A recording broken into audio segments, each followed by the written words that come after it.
Hi, this is the story of Palestina.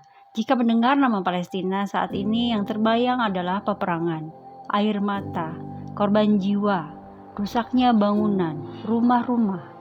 Namun dahulu Palestina adalah negeri yang indah, aman, dan damai. Menurut Al Jazeera, dulunya luas total Palestina adalah mencapai 26.323 km persegi. Palestina dikenal dengan The Holy Land atau Tanah yang Suci. Palestina negeri yang indah berada di wilayah barat daya negeri Syam, sebuah wilayah yang terletak di bagian barat benua Asia dan bagian pantai timur Laut Tengah. Palestina terletak di titik strategis penting karena dianggap sebagai penghubung antara benua Asia dan Afrika dan sentra yang mempertemukan tiga agama yaitu Islam, Kristen, dan Yahudi.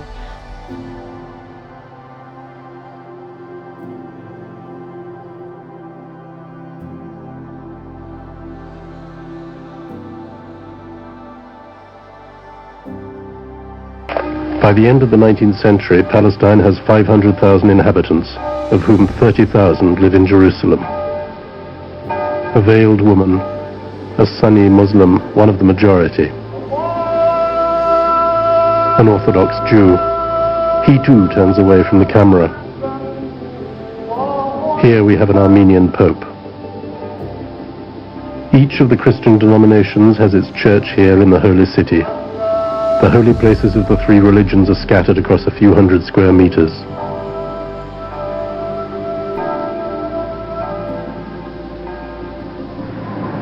The Great Mosque is close to Christ's tomb. Further along, at the foot of the Wailing Wall, a Jew is reciting a prayer. He is wearing a Turkish tabush, and though he prays in Hebrew, his everyday language is Arabic.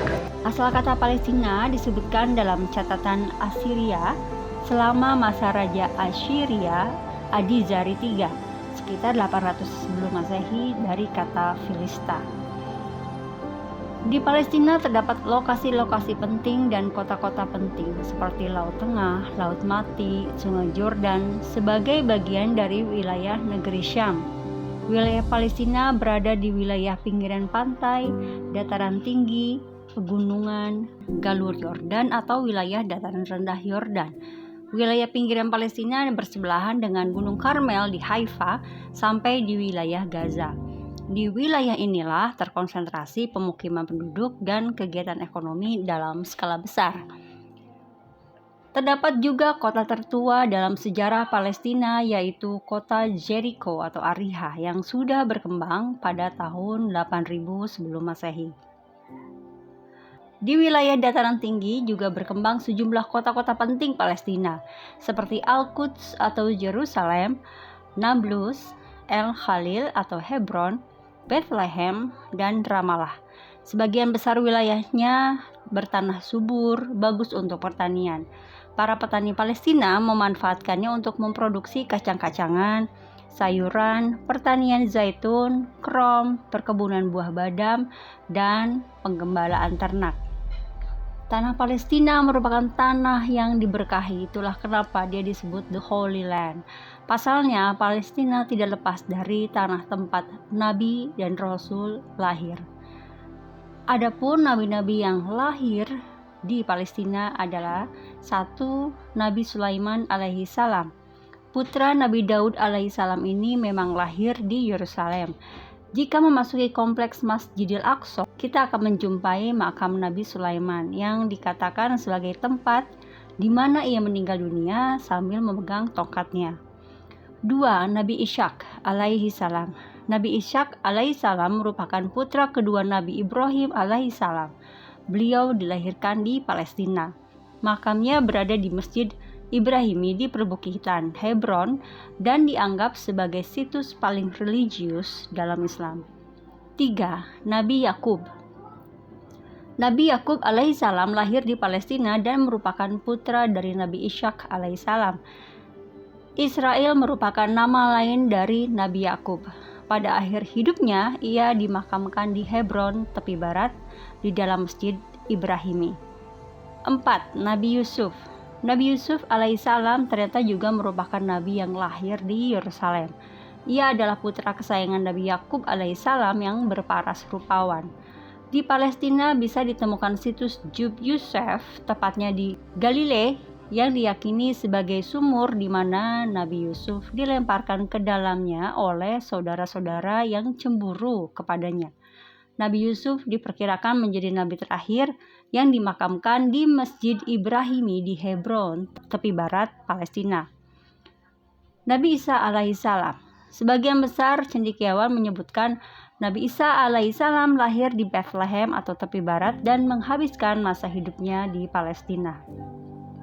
Palestina merupakan tempat yang istimewa bagi 3 agama, bagi umat Islam, bagi umat Kristen, dan bagi umat Yahudi. Bagi umat Islam, Palestina adalah tempat berdirinya Masjid Al-Aqsa di kota Yerusalem atau Al-Quds.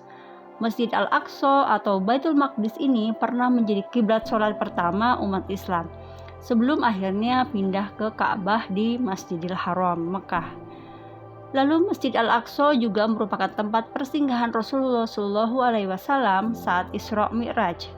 Pada perjalanan Isra Mi'raj, Rasulullah SAW melakukan perjalanan dari Masjidil Haram ke Masjidil Aqsa Palestina, dikenal dengan sebutan Isra, kemudian dilanjutkan dari Masjidil Aqsa ke Sidratul Muntaha, dikenal dengan sebutan Mi'raj. Bagi umat Kristen di Palestina terdapat Bethlehem yang diyakini sebagai tempat kelahiran Yesus Kristus. Di kawasan Kristen terdapat gereja Makam Kudus, sebuah tempat ziarah penting para penganut Kristen di seluruh dunia. Tempat ini terletak di sebuah lokasi yang sangat penting dalam kisah Yesus, kematiannya, penyalibannya, dan kebangkitannya.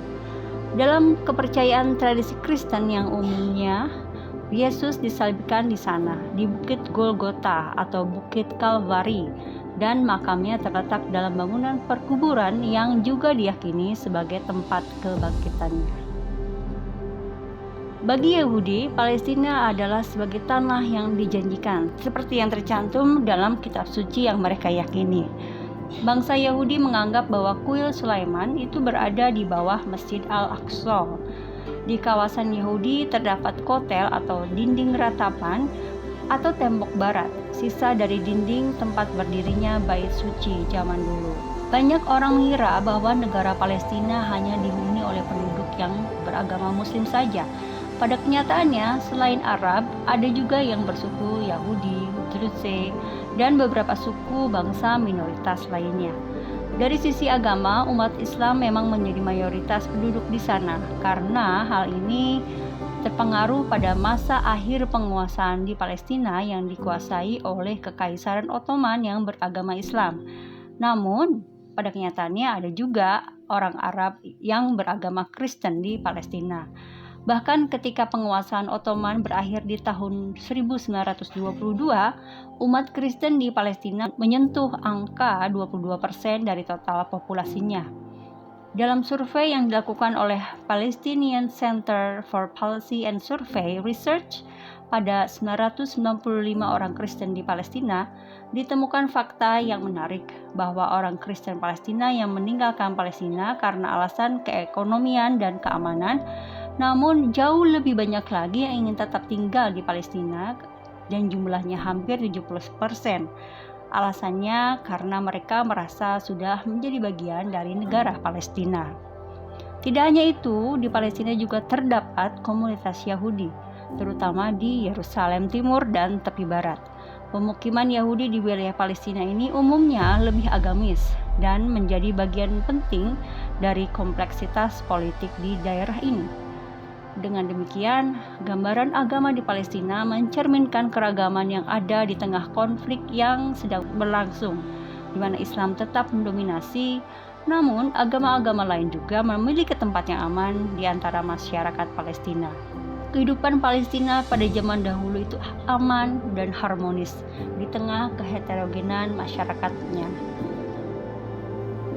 Sepanjang sejarah, Palestina telah diduduki oleh banyak kelompok termasuk Asyur, Babilonia, Persia, Yunani, Romawi, Arab, Fatimiyah, Turki Seljuk, Mesir, dan Memelukes sekitar tahun 1517 hingga 1917, Kekaisaran Ottoman menguasai sebagian besar wilayah tersebut. Ketika Perang Dunia I berakhir tahun 1918, Inggris menguasai Palestina. Liga Bangsa-Bangsa mengeluarkan mandat kepada Inggris atas kendali administrasi di wilayah tersebut. Dan sejak pendudukan tanah Palestina oleh Zionis Israel 1948 hingga kini, hal itu berpengaruh pada keberlangsungan masyarakat Palestina dalam melaksanakan ibadah beragama mereka masing-masing. Yerusalem atau Al-Quds merupakan salah satu kota kuno di Timur Tengah, sehingga menjadi kota suci bagi tiga agama.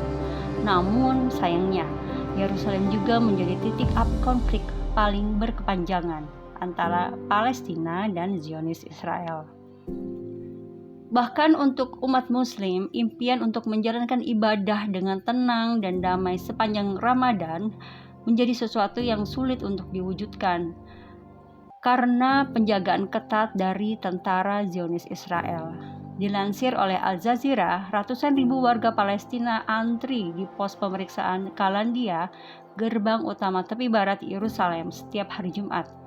Mereka rela mengantri berjam-jam demi menunaikan ibadah di Masjidil Aqsa, dan mereka berharap bisa diberikan kebebasan beribadah di Masjidil Aqsa selama Ramadan. Warga Palestina melakukan protes. Mereka meminta hak atas Yerusalem yang selama ini menjadi sengketa keduanya. Berbagai aksi protes itu berakhir pada bentrokan yang melukai warga sipil Palestina dan mengakibatkan korban jiwa sebanyak 113 orang Palestina. Pada itikaf di Masjidil Aqsa Selasa 4 April 2023 pukul 10 malam, tentara Israel datang dan membuat jemaah berhamburan melarikan diri karena ingin berlindung dari kedatangan tentara Zionis Israel tersebut. And again, stun grenades being fired as people prayed. Serangan itu berupa dilemparnya granat kejut di area masjid juga kepada para jemaah. Tak hanya itu, jemaah pria yang berada di masjid lainnya, yakni Masjidil Al-Kibli, dipukuli menggunakan pentungan. Gas air mata juga ditembakkan kepada jemaah yang tengah membaca Al-Quran. Listrik masjid dimatikan untuk memaksa jemaah keluar dari masjid. Dalam konflik yang terjadi di wilayah Yerusalem, umat Kristiani Palestina juga bahkan dilarang menginjakan kakinya di tanah suci itu. Umat Kristen Palestina diketahui juga mengalami kesulitan dalam melakukan ibadah, sama halnya dengan umat Islam. Pada bulan April 2022 lalu, tentara Israel melakukan blokade pada gereja Makam Kudus. Blokade itu dilakukan dalam upaya pembatasan akses umat Kristiani yang ingin melakukan kebaktian suci Paskah Ortodoks. Pasukan Israel menutup akses Bab al-Jadid dan hanya menyisakan gerbang Al-Amud dan Hebron sebagai akses umat Kristiani Palestina. Sebelumnya, Zionis Israel melakukan pembatasan kepada jemaat yang ingin memasuki gereja Makam Kudus. Zionis Israel hanya mengizinkan 1.000 orang untuk masuk ke dalam gereja dan melakukan kebaktian kudus. Tentunya keputusan ini mendapat banyak penolakan hingga Kementerian Palestina mengecam dan meminta Zionis Israel menghentikan hal itu. Setelahnya, pengadilan Zionis Israel meningkatkan jumlah jemaat di mana 4.000 jemaat boleh memasuki gereja. Namun, keputusan itu tetap saja tidak dihiraukan oleh Zionis Israel karena nyatanya hanya sedikit jemaat yang diizinkan masuk gereja.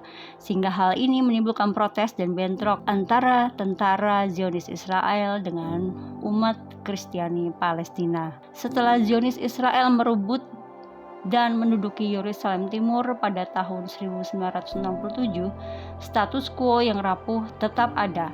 Non-Muslim dapat mengunjungi kompleks tersebut tapi tidak boleh berdoa di sana. Koresponden BBC berbicara dengan aktivis Yahudi Raphael Morris yang memimpin kelompok Temple Mount yang menganjurkan berdoa di tempat suci yang mereka sebut Temple Mount. Raphael Morris yang memimpin kelompok Returning to the Mount mengatakan anggotanya menggunakan gamis untuk memasuki Temple Mount sebagai tempat suci bagi Yahudi. Praktik seperti itu setidaknya sudah terjadi sejak 2016 dan berujung pada penangkapan polisi. Raphael menambahkan ia dan anggotanya bahkan belajar beberapa bahasa Arab agar menyempurnakan penyamaran sehingga dapat memasuki kompleks itu tanpa batas waktu dan larangan. Penasihat Presiden Palestina untuk masalah agama dan Hakim Agung Palestina Mahmud Al-Habash dalam diskusi virtual dengan pengurus besar Nahdlatul Ulama di Jakarta hari Minggu 27 Maret, seperti dikutip dari antara mengatakan bahwa kami ingin Al-Quds terbuka untuk seluruh umat manusia untuk datang dan berziarah, untuk Muslim dapat melaksanakan ibadah sholat di Masjidil Aqsa dengan tenang, untuk umat Kristen dapat beribadah di gereja-gereja yang ada di sana dengan tenang juga, dan bahkan untuk Yahudi saat melaksanakan ibadah di tempat masing-masing di Palestina dengan tenang. Ia menegaskan bahwa pihaknya tidak ingin menghapus kebebasan beribadah bagi siapapun, tetapi menginginkan kedaulatan bagi negeri Palestina dan menjamin beribadah untuk seluruh umat beragama di Palestina.